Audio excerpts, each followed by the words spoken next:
Hello, my name is Nicole Johnson. I'm a DMP student at Indiana Wesleyan. Together with my group member Lisa Staley, we will be reviewing part 3 in the book by William Cody called Philosophical and Theoretical Perspectives for Advanced Nursing Practice. We are responsible for part 3, which includes chapters 19 through 24, and I am personally responsible for chapters 20 through 24. So I will be going over those, giving you an overview of the content and then also applying it to how the DMP prepared nurse practices. So for chapter 22, it was called Exploring an Alternative Metaphor for Nursing, Relinquishing the Military Images in Language. So let's talk about the military image that comes along with nursing, because it's something that I've always known but just never really put too much thought into it. So when we think about the military style, we think of being very rigid. When you think about nursing, how rigid do you see that practice? You really don't think about it too much. But what has drawn me to think more about it is when I switched from being an inpatient administrator to being an outpatient administrator, and all of the gray area that actually came to outpatient. Whereas in inpatient, it was like you can do this or you can do that, but you can't do what's in between, just because of all of the different J-code inspections that we would come up against and how we keep our patients safe. However, those same practices aren't carried over into the outpatient realm, and so there are a lot of things that the nurses don't have to do or are not responsible for doing. It's passed over to the medical assistant role. So one of the things that was really great to me that I've had to work through and quite frankly ask God for some peace about it is the whole education piece. So in outpatient, I see a lot of medical assistants providing education, whereas I was always taught in nursing school and throughout my nursing practice that it was the role of the nurse to do education, like no one else could do that. But there's so many gray areas, again, like I said before, in outpatient, that this is the way it's always been done. We haven't had any issues. There's no harm, no foul. So let's continue with the practices. So one of the things that I'm working through in my current clinic and the clinic that I was working with before is that, okay, we might have always done it this way, but that's not what is going to keep our patients safe. It's not what's going to educate our patients properly to keep them from being readmitted into an acute care facility. So if we're going to be responsible about what we're doing in the care we provide, we need to have a licensed professional that's educated to a higher degree that is actually higher than what you'll get in schooling, but actually that on-the-job training to say, hey, this registered nurse graduated from this accredited facility, but then they've also been given so many education hours in transplant nursing, in endocrinology, in just any kind of medical, different broad terms, all that good stuff. So that's one of the things that I think about. So inpatient being very rigid, outpatient being very flexible to an extent. So some of the things that I thought about when I was reading the text is that, you know, we do follow a lot of military rules. There are proper chain of command when you think about nursing. You think about the bedside nurse reporting to the charge nurse reporting to the supervisor reporting to the manager to director to the chief nursing officer, and the chief nursing officer reporting to the chief nursing exec, and then the chief medical officer, and all of that sort. So it's a long line of chain of command in the reporting process. If we also think about the regimented care that we provide, we are told when we're supposed to give medications. We are told how we're supposed to make the bed. So everybody can think back to nursing school when you had to make this perfect bed and things had to be folded a certain way, and you basically needed to be able to bounce a quarter off the bed. Okay, so that's part of that military training. We also can think about when we are rounding on our patients. So then we're mandated when we do hourly rounding or every 2-hour rounding that we have to ask the patient, what kind of pain are you in? Do you need to go to the bathroom? Do you need something to drink? Do you need to be repositioned? And that's ingrained in our practice that we need to do that every hour or every 2 hours. So another form of regimented care. We also think about the different inspections like I spoke to before, the J-code coming in and seeing different things and making sure that we are doing our care plans correctly, that we're passing medications on time, that We have different things that are not in the patient's room that could cause harm to them, like needles and things of that sort. Making sure that things that have needles and medication are locked up and away from the patients and things of that sort. We also think about the allies that we form in healthcare. And that's the thing that really stuck out to me as being a nurse that has went and got my BSN, also my MSN, and now working in my DMP. When we think about the allies, so when you're a BSN and you're at the bedside, you're very much thinking about a task job. So you're making sure that you're doing all the things that you're responsible for. As you move up and get your MSN and have a little bit more responsibility, you branch out to be a nurse practitioner, an administrator, clinical nurse specialist, educator, things of that sort. You notice that you have to have a lot more education that come along with those positions, and you have to be more oriented on how those things not only affect the unit, but how they affect the entire organization and the system and things of that sort. So how we make changes, how will it impact the bedside nurse? How will it impact the manager? Leaders on up, how will it impact the patient and their family and things of that sort? So it's very much of you have to think of everyone. But then when you think of allies, you think of those relationships that you form with the pharmacist, the relationships that you form with case management and social work, your physicians, all of the different people that are in the interdisciplinary team. As you move a little bit higher, you understand that, hey, I've got this new plan that I want to implement for the system. I'm going to need allies amongst my chief medical officer. I need to be able to sell this to this individual so they understand the need, how it is. It might not always make money because a lot of things that we put into place might not always make money. They might actually use more money that the system might not have at that time. But you need to be able, as an advanced practice nurse and one that is very much educated, to be able to sell that to them, to say, hey, this is a value added thing that we're adding here. One of the things that I think of is when I used to work bedside is that they used to do pulmonary rehab. So pulmonary rehab is something that really didn't bring much money in. You charge the patient $40 to their insurance, you might get $8 or $12 back. So really, there's not much revenue coming back from that. But what it does is it helps condition the patient for lung transplants, and it helps get the patient back to their baseline after they've had a transplant. So it gets them back to where they have more endurance and they can go on and function without the oxygen and things of that sort. So it's very much value added. And down the line, it keeps people from having the readmission rates and things of that sort because they're used to the conditioning that they're getting from the pulmonary rehab. So you need to be able to form allies to be like, hey, I'm going to create change. I'm going to change nursing practice. Who have I created relationships along the line to be able to make this happen? Because I can't do it by myself. But if I create those allies, then we're a force together, and we can show the people that make decisions why this is something that should be embedded into nursing practice as a whole, and not just in one area being very much segregated, because it can benefit not only the nurses but the patients, and the high quality care that we provide is what's most important. So those are some of the things that I think about when we think about military, even the time. Like, my friends always make fun of me when they ask me what time it is when we're out and about, and I can always show them my phone. It's in military time. I don't think one thing about it because I've just been so used to it over the last 10 years. Like, that's how I tell time. I always tell time according to military.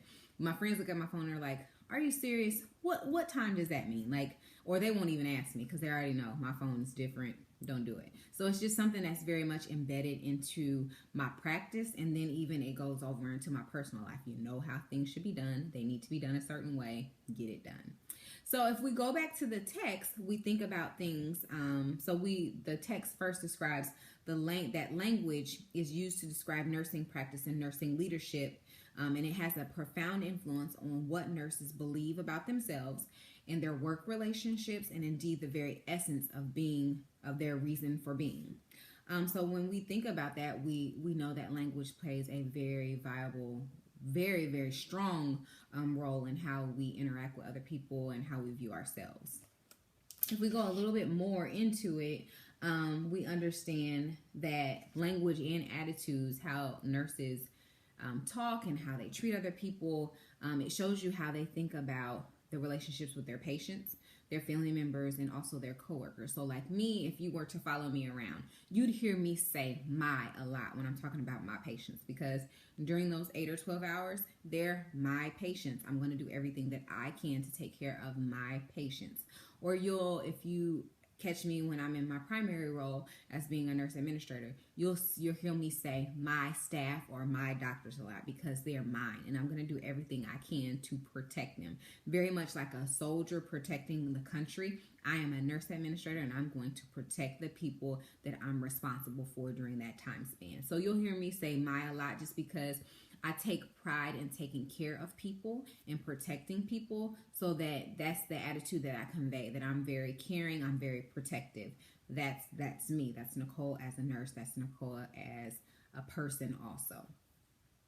If we go a little bit more into the context, we think about the metaphor again with military. We think about being in battle and in the trenches. How many times have we been at the bedside and you feel like you are fighting the good fight the entire shift? Exactly. That's exactly what it is. And that's that military mindset, that we're doing all of these things, but it seems like at the end of the day, like we've been at war all day. So those are some of the negative connotations that come with using a military metaphor to describe nursing. But as we evolve and we go towards a different mindset of where we do more individualized care, more meaningful relationships are formed between the nurse and the patient, we want to get away from a lot of that stuff.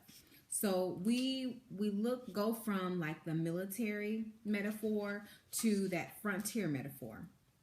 And so what we think about is, like, when we think of military, here are some of the words that come along with military. And this is on page 276 of the Cody book. So when we think about military, we think about standardization, we think about compliance, control, labeling, authority, reporting, like reports and briefing and stuff like that. But when we think about the frontier metaphor for nursing, which is how we transition into what we have today, having more of a relationship between the patient and the nurse, and instead of it being like a responsibility, like a task that we have to do.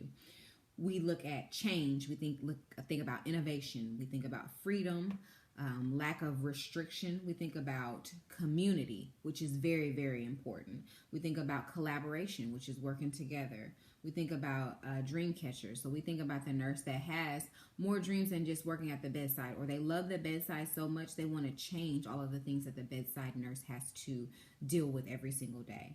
We think about connectivity, and we think about stories and narratives. You just think about all the things that you go through.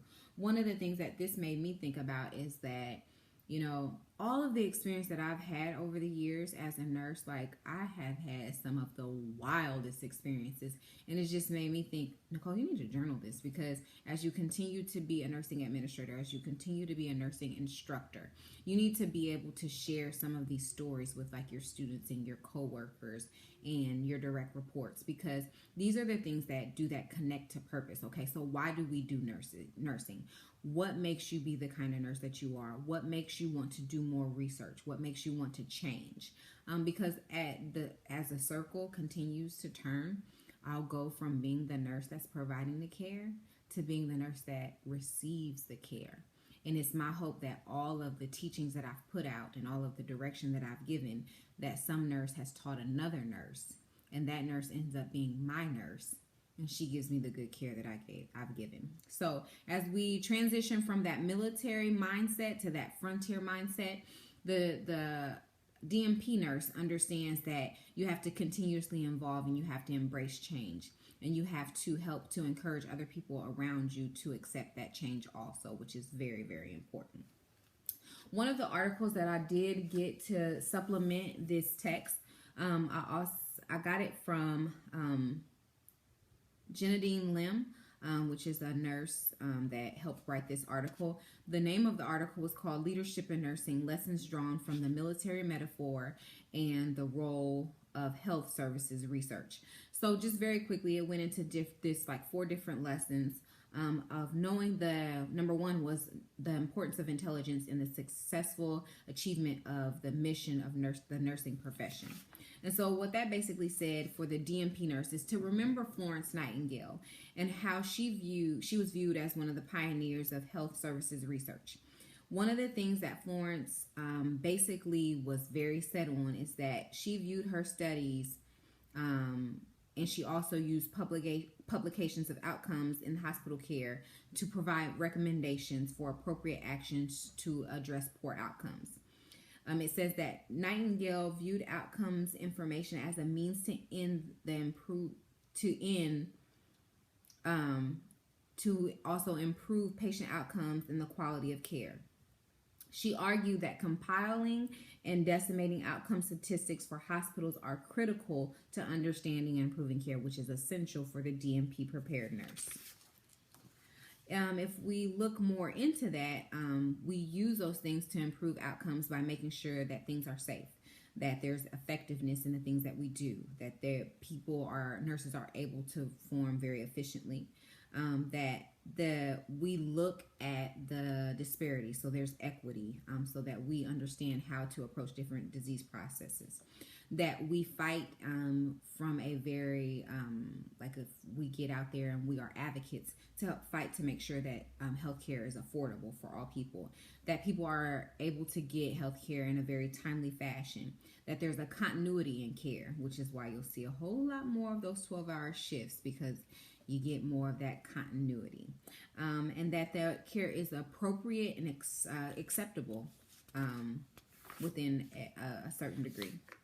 If we look at lesson number 2, we look at the importance of the command responsibility, and then we also look at the importance of looking after the welfare of men to achieve the mission of nursing profession. So basically what I took from that is that the article also says that there's a strong need for nurse leaders to multiply themselves in order to institutionalize a nursing management system that ensures continuity and reliability of nurses in their absence. Again, so if I teach you the right way, my hope is that you'll go and teach someone else, and they'll teach someone else, and that the right way of doing things and the compassionate and innovative way of doing things, so that maybe I might spark a fire in you that you'll go out and do more research, and that you'll change some things that seem to be very archaic.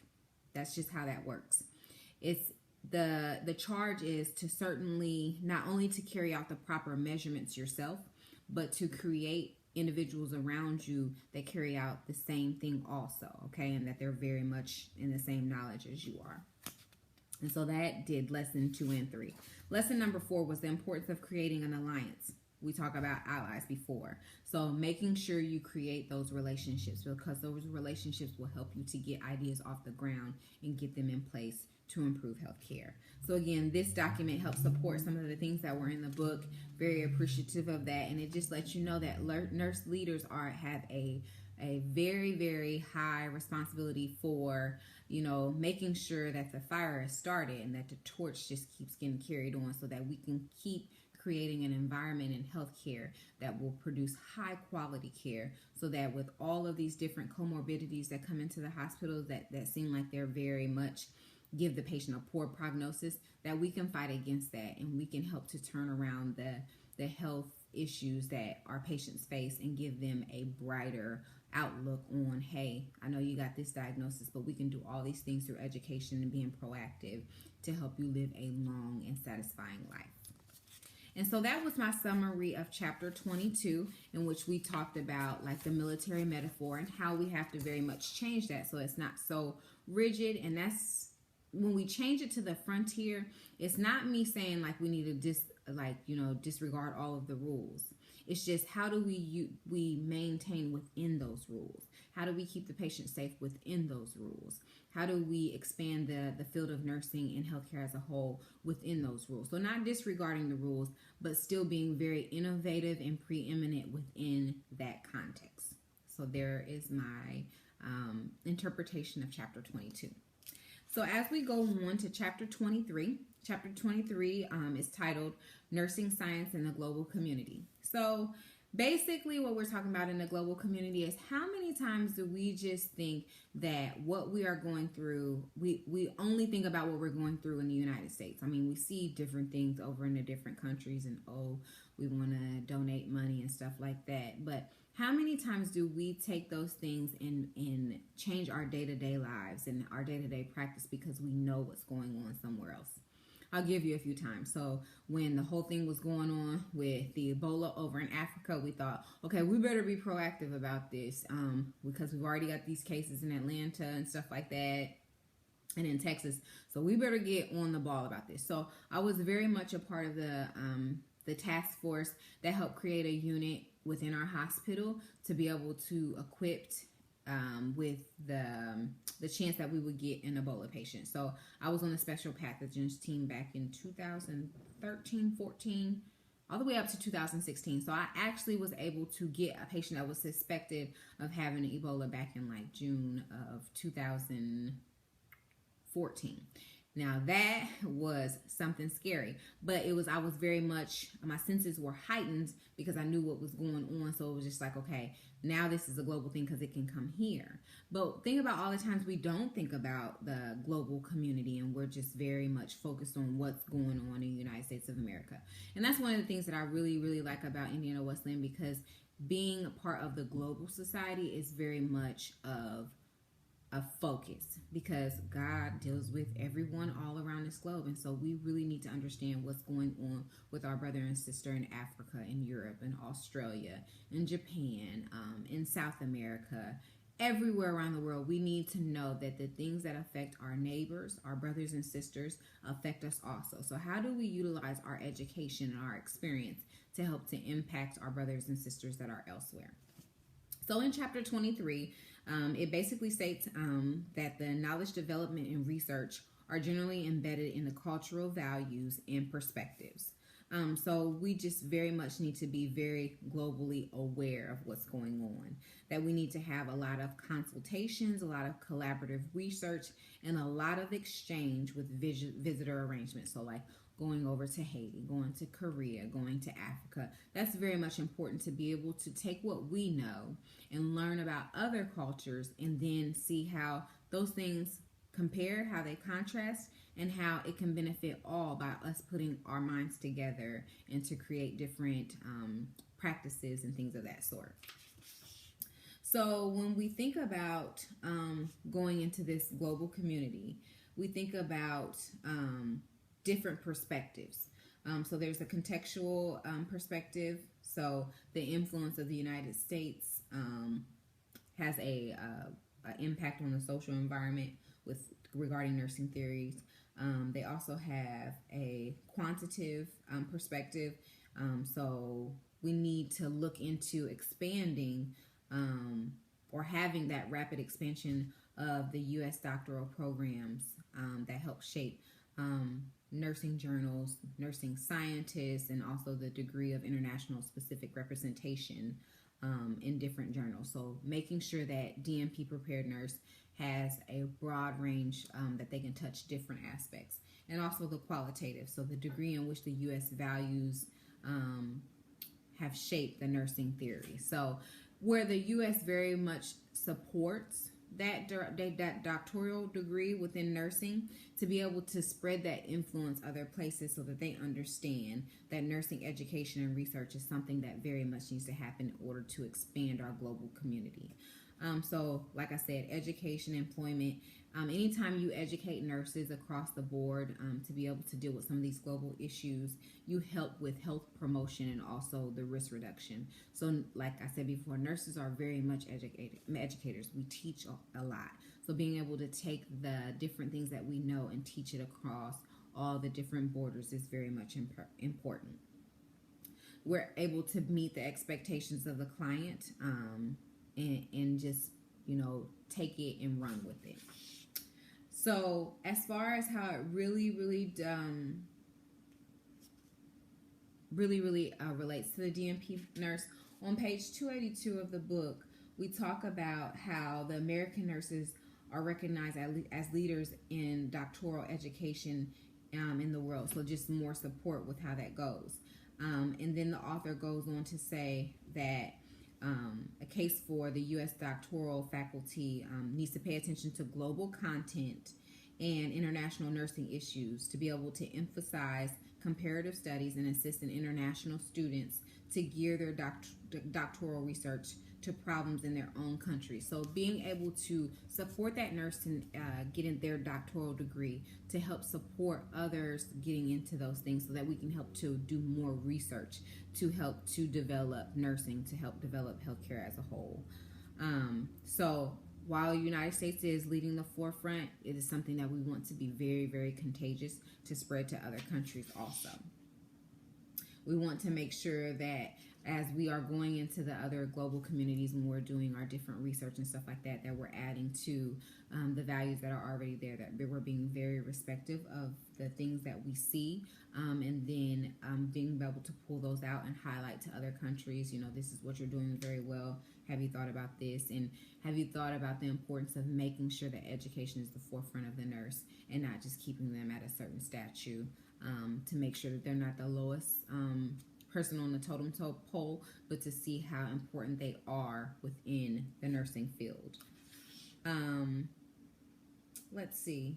So when we think about nursing, the next steps for like going into the global community, we think about the urgent need to develop nursing knowledge relevant to health in the global community. So we have all these different disease processes that are coming along that seem to be very deadly. So we need nurses that are very much involved so that they understand the impact of these diseases and how to be prepared to work against them, okay? So we need to be able to test nursing models, to test different hypotheses, to be able to take that relevant education to different educational programs to provide opportunities for doctoral students to develop nursing research internationally, to be able to be in journals, to encourage students to focus on their dissertations and things of that sort. So very much should be involved in global opportunities for the nursing community. One of the articles that I utilized to support this was a message from the NLN's president and their commitment to global nursing. So they understand that with global nursing, it's all about diversity. And so the core value of diversity is to be able to define a culture of diversity that as one embraces it, they'll be able to accept, respect, and provide inclusivity. It says that we all must remember that diversity without inclusivity lacks action and it represents a missed opportunity. So you need to understand that. It says that the NLN has played a critical role in development of the International Council of Nurses Nursing Education Network, and that they provide a free membership. And I didn't know that at all. So it's saying that you can go to this website. It's www.icn.ch/networks/education membership. So I encourage all of you guys to go there so that you can embark on being engaged in the global community for the advancement of health. So just another article to support what we've going on. So it's not only our job as doctorate prepared nurses to be able to be active in our own communities, but how are we affecting those around the globe, okay? So I encourage you all that when we're done with this program, that you embark on being part of different journals and stuff like that, so that you can put the word out there of the different changes that you're making in your hospitals and your organizations and stuff like that, so that people around the globe can say, hey, I need to look more into this. This research was pretty good. I like that article. It sparked something in me. So it's all about the global effect that we have on everyone. Okay, but so when we go to last but not least, we think about chapter 24. Chapter 24 is titled Nursing Practice with Aboriginal Communities and Expanding Worldviews. So when we think about Aboriginal communities, we think about something that is rich in culture and something that we must approach with a lot of understanding and respect. That a lot of times you have to put out all of the things that you know as a nurse in order to be very respective of the culture that you're going into. That your ways might not always be the right way of doing things, because it might be very offensive and it might go against everything that they've been taught as a culture over hundreds and hundreds of years. Okay, so when we think about going into these Aboriginal cultures, we must think about using the humanistic approach, a very interpretive approach, and understanding the different phenomenon that occur within each group. We must understand the dominance of biomedical perspectives in healthcare and how they pose a challenge when a nurse engage with people in these different communities and things of that sort. We must think about our different worldviews. Like I stated before, everyone is not going to agree with how you do things. So when we approach different people, like when we go into different countries, the male nurse might not be very much respected in different cultures and things of that sort. It might have to be a very female to female interactive, or even a female to male, because it seems like the female is the one that can touch everyone, but there's restrictions when it comes to the male nurse or the male doctor touching on different patients. So we also think, so there are different causes that I explored different things in this book, but on page 293, it says that we need to explore the differences of different health belief systems. So we have the immediate, the non-supernatural, the ultimate, and also the supernatural causes that affect the different parts of the Aboriginal communities. So the first category of immediate causes includes beliefs that about direct influence resulting in the imbalance of injuries. So basically, in healthcare, this category includes physical injury. So it gave a kind of an example that it pulled from a different story, and it says that the chief came forward and welcomed and asked this person to sit by the fire. Even while he was being seated, the fire was being built into a roaring inferno. Hotter and hotter it grew. When the fire became unbearably hot, this individual took some of his medicine powder and threw it into the fire, and the flames died down. So that just basically gave an instance to the cause and effect that comes from this whole phenomenon. So it basically shows how, the fire was getting hotter and hotter, and it could have caused harm, but instead took the powder and put the fire out. So it was blazing, took the fire out. Okay. So then we also go into the next one, which is the non-supernatural causes, which tries to explain why a particular situation occurred. So it's very much into that explanatory reasoning, which may not be immediately observable. So it just says that this might have happened just because of something else. So in a non-medical context, the construction of a road with the resulting decline in certain game animals due to the disruption of their established migration patterns is considered a non-supernatural cause. So you built this road so the game have went somewhere else instead of being in that area and being populated like it has before. The third category is ultimate causes, which seeks to explain the health. It seeks to explain health states and diseases as based on non-observable interactions between human beings, the environment, and properties beyond the physical realm. And that's pretty much self-explanatory with that one. And then last but not least, the supernatural causes are explanations that the Western scholars categorize as spirit and demon intrusion and are generally considered scientifically irrelevant and associated with religious practices. We all know that. We know about the angels. We know about the demons. We as Christians very much understand and respect these aspects because they are very, very real. When I think about that, I think about spirits. I think about when it says in the Bible that when we cast out different demons, that demon will search for a new host. And if it does not find a new host, that it will come back and it will be like so much worse before when it sets back into you. So I understand this whole aspect of that. But even with all of those different causes and things of sort, how do we bridge the gap? So like you might believe in certain things and you might not, but how do you bridge the gaps?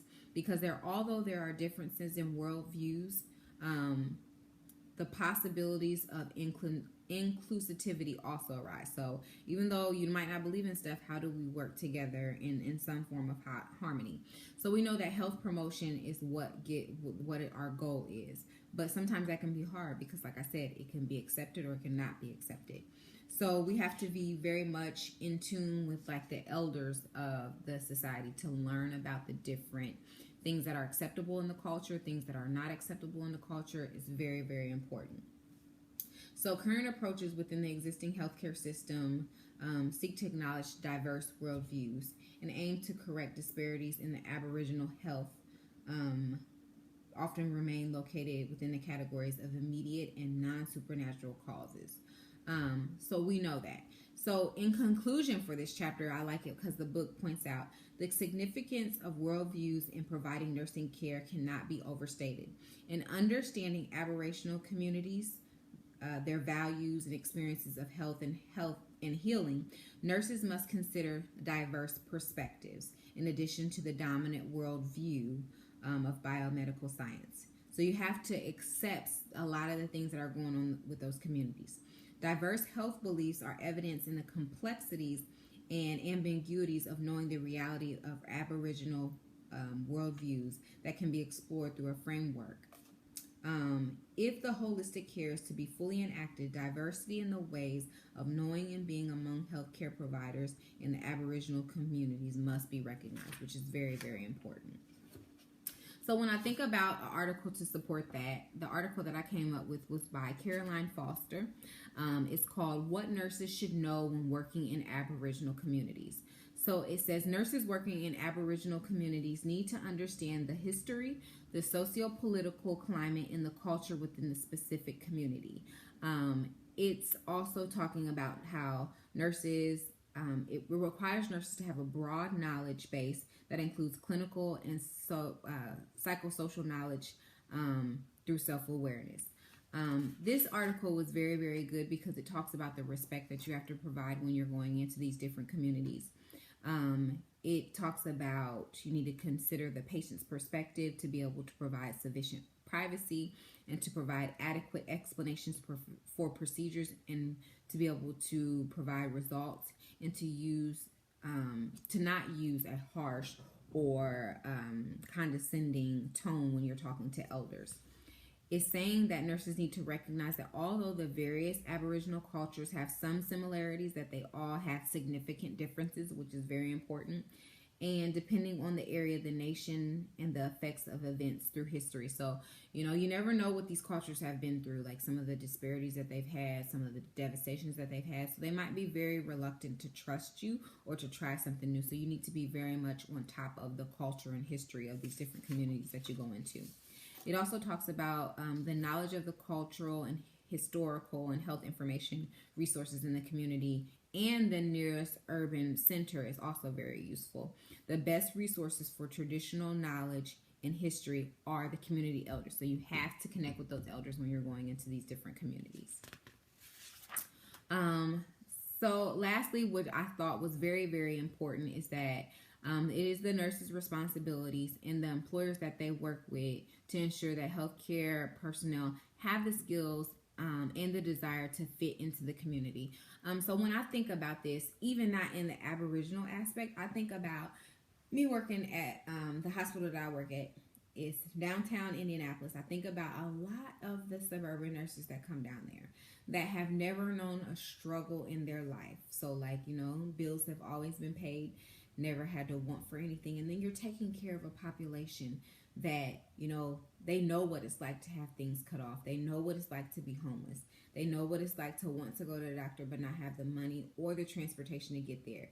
And so there's a lack of compassion that you see with those kind of nurses.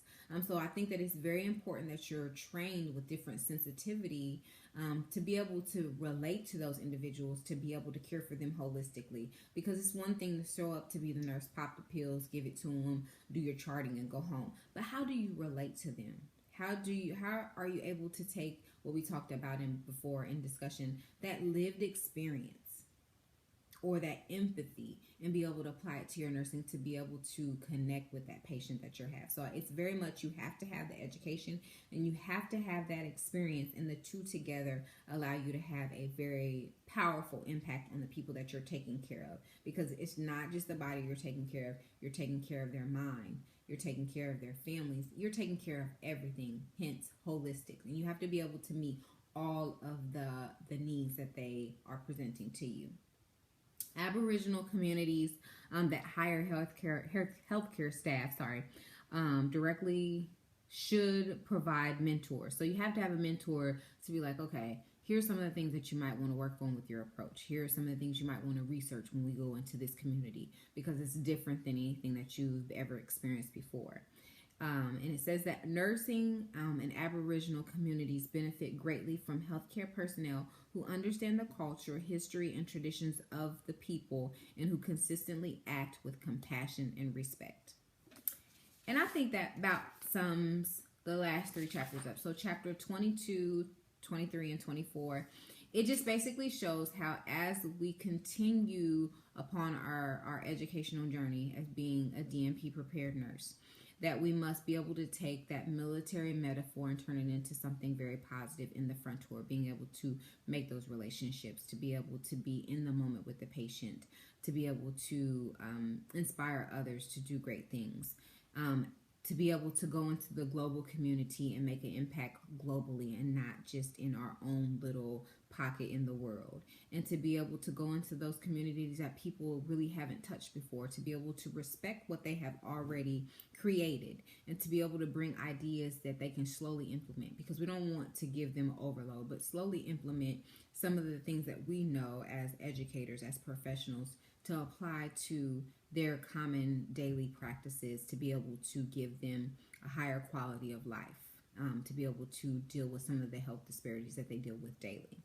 So that is my overview of chapters 22, 23, and 24 in our philosophical and theoretical perspectives for advanced nursing practice by William Cody. Again, my name is Nicole Johnson. I hope that you have enjoyed my presentation, and I will talk to you soon. Bye-bye.